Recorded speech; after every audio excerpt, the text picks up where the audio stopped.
Mamen, for today's video, mamen, tira naman tayo ng isang Ilocano dish.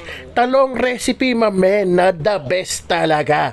Ang tawag dyan, Poki. O, bahala ka na, mamen, ha?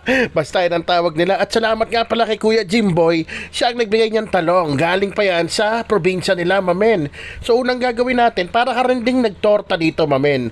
Yan, ihawin natin siya, pero pwede rin naman sa kalan, mamen. Importante dyan, masunog yung balat para mabalatan natin at medyo maluto lang siya ng bagya. Pag lumambot na yung loob ng talong, goods na yan. At palamigin muna natin habang hinihiwa natin yung ibang gagamitin nating aromatics o dagdag pampalasa. Hindi mawawala ang sibuyas dito, mamen. Ayan, naghiwa nga ako ng isang sibuyas na puti. Pwede rin pula, mas malasa or mas matapang yung lasa niya. Ito naman, bawang, mamen. Onti lang, mga 4 cloves of garlic. Goods na yan, mamen.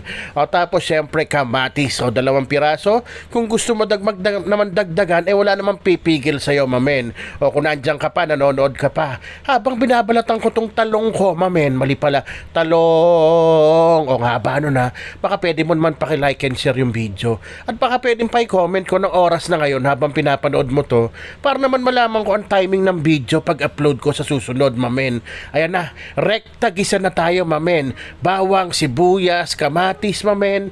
Kung gusto mo nga dagdagan yung kamatis, ikaw na bahala, lalo na kung mahilig ka sa kamatis, dagdagan mo, mamen, masarap yan. At yan, tinakpan ko lang saglit para medyo maluto talaga yung kamatis, medyo lumambot siya. At pag medyo nadudurog nyo na yan, mamen, that's the time. Wow, English. Ilagay na natin tong talong na hiniwa-hiwa natin pagkabalat, mamen. Ako nga, sinasama ko yung ibang balat dyan kasi gusto ko talaga yung merong smokiness or merong medyo sunog na lasa o tostado. Yan, tas lagyan natin ng asin at paminta yan. At nor seasoning, mamen. Optional lang yan, pero pampasarap din yan. Kung wala kayo, okay lang din naman. Daanan nyo na lang sa asin.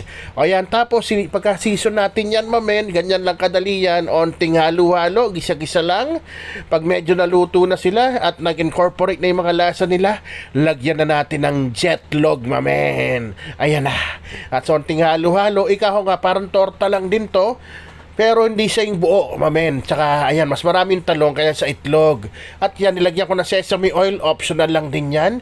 At onting halo-halo lang yan, magkakainan na. Kaya isisigaw ko na. Rapsa! Man!